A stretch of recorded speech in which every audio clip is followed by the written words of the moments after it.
Araw po sa inyo lahat mga kapatid. Ito lang pong muli si Mr. Virgo, also known as Commander Sator Coronado sa Pangalatan, upang magbigay ng mensahe sa lahat ng naririyan na nais din pong magpagamot. Libre pong gamot ang spiritual natin sa mga lumalapit po sa atin. Huwag po kayong matakot. Ang gamutan po natin is online healing. So online combate po. Kung mapapasampa po natin ang mga kalaban ay ang magambala sa inyo ay sa pahintulot ng dakilang Ama, di mas maganda para makausap natin kung ano ba talaga ang ginawa nila sa mga kamag-anak ninyo o kung ano nilagay nilang sakit sa inyo. Sa ngayon po ay parami ang mga naapektuhan sa spiritual na mga atake. May mga kulam, may mga barang, may mga elemento, may mga masamang espiritu. Sabi ko, nakasad naman sa banal na kasulatan yan, meron naman talaga yan. So sa mga hindi naman po naniniwala ay depende po sa inyo kung halimbawa dumapo man sa inyo yan, sa kanyo malalaman kung talagang totoo o hindi. Sa mga naririyan naman po na lumalapit, pasensya po kayo minsan kung hindi makasagot agad dahil po busy sa trabaho. At sa lahat ng naririyan ng mga kasama ko sa hanay ng Satorian sa buong mundo, sa lahat ng aking mga estudyante, SWGSK, Team Satorians, Chapter 1 tsaka Chapter 2, sa lahat ng mga kumbatero at kumbatera sa hanay ng Satorians ay saludo po ako sa inyo, sa lahat ng mga estudyante ko dyan sa buong mundo. At sa mga bagong estudyante natin, welcome po kayo sa channel na ito. At maraming salamat po sa pagsuporta at pagtitiwala po ninyo. Sa kahit anong mga aspeto ay lagi po kayo naririyan. Salamat din po sa mga tumutulong sa ating advokasya na makatulong din sa mga PWD, sa mga lolo't lola, sa mga street dwellers, sa lahat ng naririyan. Saka salamat din po sa mga bumati sa akin sa nalalapit na aking kaarawan. At huwag po kayong mag-alala, patuloy po ang ating pagsaliksik, patuloy ang ating pag-aaral, pagbabahagi ng mga kaalaman patungkol sa karunungang lihim, sa makabagong sandata. At sa lahat naman po ng mga taong naririyan na pwedeng mag-upgrade pa rin po kayo. Naririyan po ang beginners level, naririyan ang medium level, at naririyan po ang high level hanggang advanced level na pag-aaral sa makabagong aral ng karunungang lihim. Sa history po ng LNK ay napagtagumpayan po natin ang mga bagay-bagay sa pahintulot ng dakilang Ama. At ako po ay nagpapasalamat sa lahat ng mga sumusuporta sa atin. Nagpapasalamat din po ako sa mga taong naririyan na nagsumikap na mag-aral, nagsumikap na matuto, nagsumikap na maging isang ganap na kumbatero. At ngayon po ay kasama na namin kayo. Sabi ko nga sa inyo, parang kailan lamang na tayo ay makakasama, tayo ay nagtuturo pa ako sa inyo way back 4 years ago na ako ay nagtuturo. Hanggang sa ngayon, napapatuloy pa rin naman ako. Ay salamat sa pagtangkilik po ninyo sa mga nanonood sa atin dyan. Shoutout po para sa lahat ng mga nagamot din natin sa spiritual, sa mga gumaling na rin po, at sa pahintulot ng dakilang Ama ay maraming salamat din po sa pagtitiwala ninyo. Wala pa akong binibentang pangontra, wala akong binibentang habak o kung ano man. Ang hinihiling ko lang po sa inyo ay manalig kayo sa dakilang Ama. Tutulungan po kayo sa abot ng aming makakaya, sa abot ng aking makakaya sa spiritual na gamutan para mabaklas po yung mga kulam, barang, mga kung may man ay nainkanto dyan o nakapre o kung ano man ng mga gumagambala po sa inyo ay gagawin po natin lahat ng paraan para matulungan din po kayo. Sa mga lumalapit naman po, sana po lumapit kayo mas maaga kasi mahirap naman po pag medyo late na rin po, kawawa naman po yung mga pasyente ninyo. Saka sa mga pamilya naman din po, huwag po kayong matakot kung sakaling kakailanganin pong partisipasyon ninyo para malaman natin ang katotohanan sa kung talagang may umaatake o may gumagambala sa inyong pamilya ay siguro at some point sana ano rin po magbigay rin po kayo ng konting tulong sa kapwa-pamilya ninyo na patungkol po sa partisipasyon na sa gamotang spiritual kahit paano na kung kinakailangan po na kung talagang hindi talaga maiwasan ay sikapin natin na matulungan din ng ibang mga kasama natin, pamilya natin.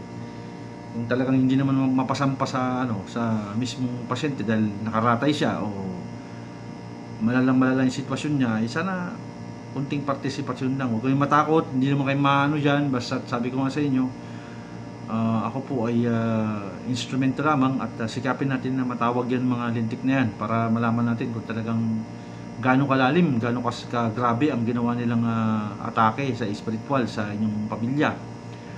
At ang mensahe ko sa pangkalatan, mag-aral kayo ng mabuti. Hindi biro ang pakikipaglaban sa spiritual at marami man ang susubok sa atin. At ganoon talaga sabi ko nga sa inyo, bilang guro, kahit ako maraming pagsubok din. Sinusubok din ako ng mga kalaban, sinusubok din ako ng mga kung mga nagtatanong naman kayo bakit ako nagturo, kasi maraming nagsasabi sa akin, marami ka naman naging estudyante, naging kalaban mo rin.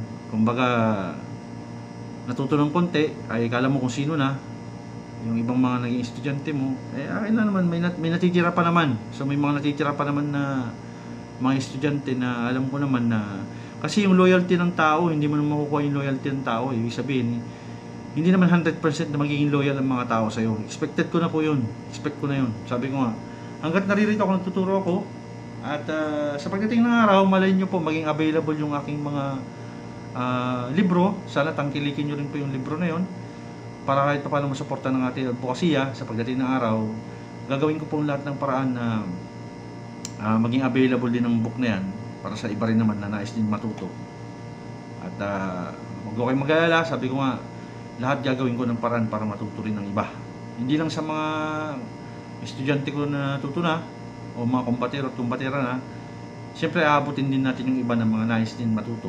At nasa beginners pa lang, sa baguhan pa lang. At ang akin lang po ay magsikap lang kayo, malalagay sa dakilang Ama. Ang lahat ay instrumento lamang tayo po, at ang lahat ay pagsubok lamang, at bukod pa doon pagsikapan nyo po, manalig kayo. Ang tunay na kagalingan, ang tunay na kaligtasan po ay ang nag-iisang Diyos na tunay, totoo, na mabuti sa taasan sa pangkalatan, sa Panginoong Jesucristo, sa Banal na Espiritu Santo, sa dakilang Ama po, sa lahat ng naririyan na naniniwala at nagtitiwala. Believe, trust, and surrender, sabi nga. And the rest is history. Sabi ko nga sa hanay namin ay historical po ito. Sabi ko nga, nakagawa kami ng isang history na hindi nagawa ng iba, pero nagpapatuloy pa rin kami hanggang sa ngayon. Breaking some history, sabi nga, history in the making talaga, sabi ko. May mga bagay na ginagawa namin na at some point ay tumutulong sa mga tao at nagiging tumatatak sa buong sanlibutan ang mga pagkilos namin. At masaya po ako sa nangyayari, at unti-unti naniniwala ang tao, nagbabalik loob sa dakilang Ama. Hindi sa medalyon, hindi sa mga gamit, hindi sa mga pangontra, hindi sa mga anting-anting, bagkus sa pananalig sa dakilang Ama, sa mga banal na usal, sa mga banal na salita, sa sagradong mga usal lamang ay sapat na po. At ang pananalig sa dakilang Ama ay sapat na para sa atin na magampanan natin ang ating misyon. Tulad nyo rin po, ako ay dating nangarap na makatulong sa mga tao, at ako ngayon po ay gumaganap sa pangkalatan at willing din pong tumugon sa mga nangangailangan ng mga tulong, sa mga taong walang-wala na po sa buhay, wala na rin pera. Marami naglumalapit sa akin, Maestro Virgo, ilang manggagamot na po nilapitan namin, naubos na po ang kabuhayan namin, naubos na ang pera namin, ang dami pong dumadaing. Sabi ko, kasi galing po kami sa ibang mga manggagamot, ang lalaki po ng singil, hindi namin kaya. So ang payo ko po sa kanila, kung talagang wala naman po kayong pera, meron naman po mga manggagamot na tulad namin na libre, na pwede po kayong tulungan, pwede kayong tugunan. At wag ko kayong mag-aalala, wala naman kayong babayaran dyan, sabi ko nga sa inyo. At ang hiling lang po din namin ay gumaling kayo at magbalik loob kayo sa dakilang Ama. Ang buhay natin ay maigsi lamang, pero sabi ko nga, kung makakagawa tayo ng kabutihan sa bawat isa sa atin, ay mas mahalaga po yun. At ang amin lamang po is maibalik ang karangalan ng dakilang Ama. At bilang mga kanyang mga alagad, bilang kanyang mga kawal ng kalangitan na naniririyan, ay ipapatupad namin ang batas ng kalangitan sa mundong ito, sa buong kalupaan. At gagawin namin ang lahat ng paraan, magiging sandigan kami ng mga taong naaapi o naaabuso sa espiritual. Kami rin po magiging tagapagtanggol ng mga taong kawawang-kawawa na po, na talagang gustong patayin sa espiritual, gustong turugin sila sa espiritual ang kanilang pagkatao, kanilang kabuhayan, ang kanilang pamumuhay, at gustong mawala o burahin sila sa mundong ito. Gamit ang mga espiritual na mga itim na mahika, ay lalabanan po namin ito. Huwag ho kayo mag-alala. 10 ng aking mga kasama sa buong mundo nito, sa buong hanay ng Satorians, ay nakahanda po kaming tumugon sa mga pangangailangan ninyo. Nakahanda po kaming makipaglaban sa abot ng mga makakaya, sa paintulot ng dakilang Ama ay patnubayan po nawa kami. At ipagdasal nyo rin po kami palagi na matugunan namin ang inyong mga pangangailangan at matulungan namin kayo ng walang hinihingi kapalit na bagay. Sa anumang oras ay nakatugon kami, sa anumang pangangailangan, gagawin namin lahat ng paraan ay makaasa po kayo sa ganung pagkakataon. At sa lahat po ng naririyan na nakikinig, maraming salamat po sa suporta at pagtitiwala. Ito pong muli si Maestro Virgo, also known as Commander Sator ng Sator Coronado sa Pangalatan. Maraming salamat po at God bless po sa inyong lahat. Hanggang sa muli po. Viva Satorians, Viva Satorians, Viva Satorians.